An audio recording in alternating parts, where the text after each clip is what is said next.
10 जून को हुई हिंसक घटनाओं में आगजनी के बाद से जनहित से जुड़े कामकाज प्रभावित हुए।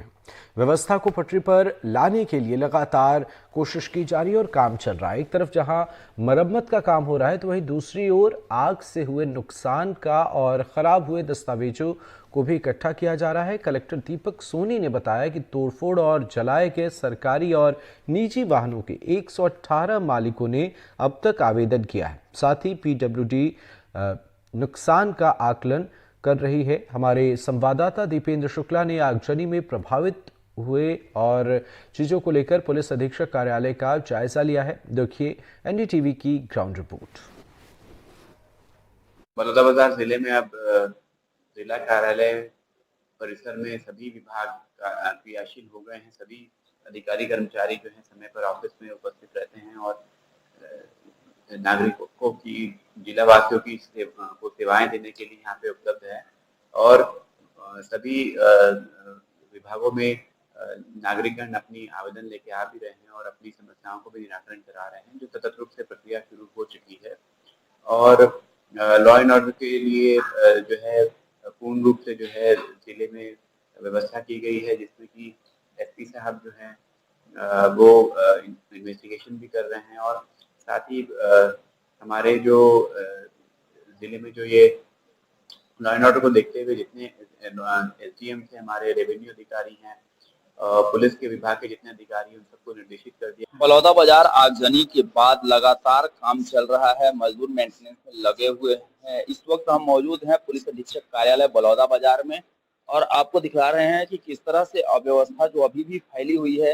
हालांकि काम कुछ शुरू हो पाया है, विभाग के अधिकारी कर्मचारी काम शुरू कर दिए हैं। पुलिस अधीक्षक का कार्यालय लगभग तैयार हो चुका है आगजनी में जो खराब हुआ था। और आपको लेकर के चलते हैं उस जगह पर जहाँ पर सभी दस्तावेज अभी भी रखे हुए हैं। और ये जो दस्तावेज हैं पिछले कई वर्षों के दस्तावेज हैं, जो गठरियों में बांध बांध करके रखे गए थे। और पुलिस विभाग जो आगजनी हुई उस दौरान आग बुझाने के लिए ये दस्तावेजों को इस साइड में रख दिया था, जो अभी भी रखे हुए हैं। दस्तावेजों के निकाले जाने के दौरान बहुत सारे दस्तावेज जो थे वो भीग गए थे, तो उन्हें भी सुखाने के लिए जो विभाग के कर्मचारी थे उन्होंने इधर रख दिया था। यहाँ पर दस्तावेजों को देखने के दौरान यह भी देखने को मिला कि आप देख सकते हैं कि ये किस तरीके से दीमक जो है दस्तावेज पहले ही चढ़ गए थे।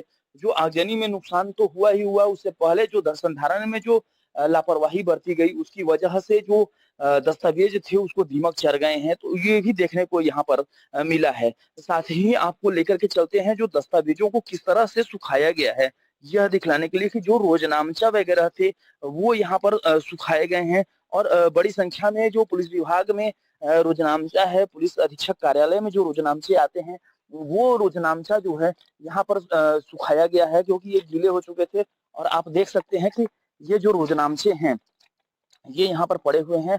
अलग अलग थानों से आए हुए रोजनामचे यहाँ पर देखने को मिल रहे हैं। ये कसडोल थाना क्षेत्र का रोजनामचा था, तो यहाँ पर इस तरीके से रोजनामचाओं को सुखाया गया और दस्तावेजों को भी सुखाया गया है। अभी कलेक्टर जो दीपक सोनी है उनसे भी बात हुई। उनका कहना है कि तमाम जो कार्यालय हैं उनको हम शुरू करने पे फोकस कर रहे हैं, ताकि कर्मचारी जो जनहित के कार्य हैं उसको शुरू कर पाए। और जनता से उन्होंने अपील की है कि वो अपने आवेदन लेकर के अब कार्यालय पहुंचे और वे यहाँ पर उनकी सुनवाई होगी। जनता की जो भी समस्याएं हैं उनकी सुनवाई होगी।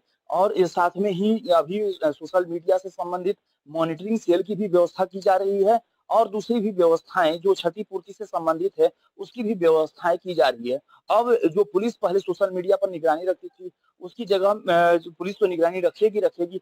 अब जो प्रशासन के लोग हैं वो प्रशासनिक रूप से एक डीएसपी के साथ में, और जो प्रशासनिक अधिकारी हैं वो भी अब सोशल मीडिया पर नजर रखेंगे, क्योंकि जो आगजनी की घटना हुई है उसमें सोशल मीडिया की बड़ी भूमिका नजर आई है। तो इस तरह से सभी प्रकार से लगातार प्रशासनिक दृष्टिकोण से कार्रवाइयां की जा रही हैं। अब देखने की बात होगी कि कितना जल्दी लोगों को राहत मिलता है और कितना जल्दी व्यवस्था बहाल हो पाता है। एनडीटीवी के लिए बलौदाबाजार से दीपेंद्र शुक्ला की रिपोर्ट।